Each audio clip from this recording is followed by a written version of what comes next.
Assalamualaikum warahmatullahi wabarakatuh. Alhamdulillah, pada hari ini kita dapat dipertemukan kembali atas qadarullah, atas rahmat dan berkahnya. Kita dapat kembali belajar secara virtual.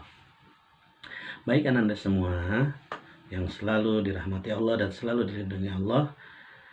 Untuk hari ini kita akan melanjutkan materi mengenai indahnya kebersamaan dengan sholat berjamaah. Anda yang dirahmati Allah, sebelum masuk ke materi yang kita cermati dulu yuk gambar berikut ini.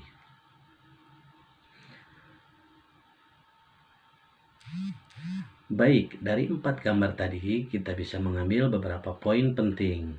Alangkah lebih baiknya sebelum kita menyimpulkan beberapa poin penting, kita simak dulu yuk penjelasan materi hari ini. Baik Ananda yang soleh dan soleha, hari ini diharapkan Ananda semua dapat memahami.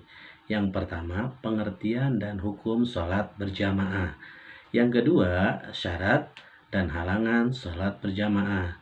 Yang ketiga, tata cara sholat berjamaah. Dan yang keempat, keutamaan sholat berjamaah. Baik Ananda, kita masuk ke dalam pengertian.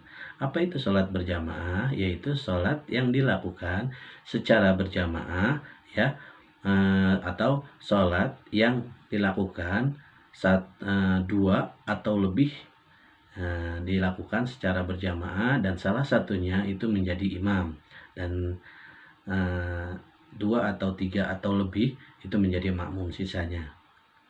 Baik, untuk hukumnya yaitu sunnah muakkadah, sunnah yang sangat dianjurkan.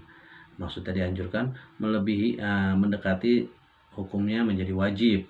Ya, baik. Setelah mengetahui pengertiannya, ya, setelah mengetahui hukumnya juga, kita akan masuk ke syarat sholat berjamaah. Oke, pastinya kalau dalam sholat berjamaah yang pertama kita harus tahu dulu ada imamnya, yang kedua itu ada makmumnya. Jangan sampai sendirian, namanya tadi pengertiannya saja dua atau lebih ya, dari beberapa orang untuk melaksanakan sholat berjamaah. Nah, ada imam, ada makmum, selanjutnya sholat dikerjakan dalam satu waktu atau satu majelis atau satu tempat. Nah, yang keempat yaitu sholat makmum sesuai dengan sholat imam, ya. Nah, baik Anda semua, selanjutnya kita akan membahas syarat menjadi imam sholat. Nah, yang pertama mengetahui syarat dan rukun ya sholat. Terus yang kedua fasih dalam membaca Al-Quran. Yang ketiga paling luas wawasan agamanya dibandingkan yang lain. Yang keempat berakal sehat. Yang kelima balik ini mengerti mana yang benar mana yang salah. Yang keenam berdiri daripada posisi paling depan ya, kalau imam nggak ada yang di belakang pasti di depan. Nah, yang ketujuh seorang laki-laki itu boleh menjadi imam ya, asalkan tadi syarat yang sebelumnya sudah terpenuhi. Terus kalau perempuan boleh jadi imam, boleh, asalkan makmumnya perempuan atau anak-anak yang belum balik. Oke. Nah, yang kedelapan tidak sedang bermakmum kepada orang lain. Nah, kalau kita sudah tahu syarat menjadi imam, maka makmum ada syaratnya nggak? Ada ya. Syarat makmum yaitu yang pertama makmum berniat mengikuti imam, yang kedua mengetahui gerakan sholat imam, yang ketiga berada dalam satu tempat dengan imam, yang keempat posisinya di belakang imam, tidak ada di depan imam gitu ya. Yang kelima hendaklah sholat makmum sesuai dengan sholat imam. Perlu kita ketahui juga Anda semua arti dari makmum yang masbuk. Apa itu masbuk? Masbuk itu artinya tertinggal dalam sholat atau telat. Ilustrasinya ketika imam sudah bangun dari ruku atau yang disebut dengan i'tidal, nah, makmum baru datang dan baru takbir, maka makmum tersebut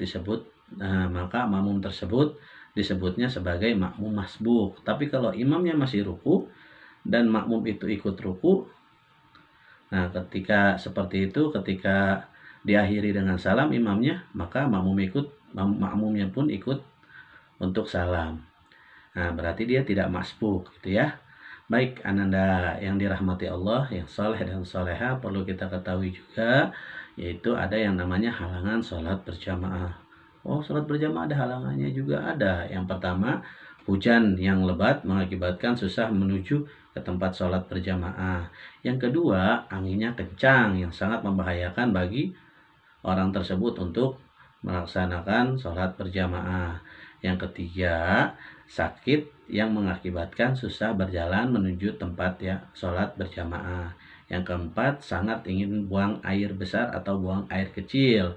Dan yang kelima, karena baru makan makanan yang susah sekali dihilangkan baunya seperti bawang, pete, jengkol, dan mungkin ada lagi makanan yang lain ya.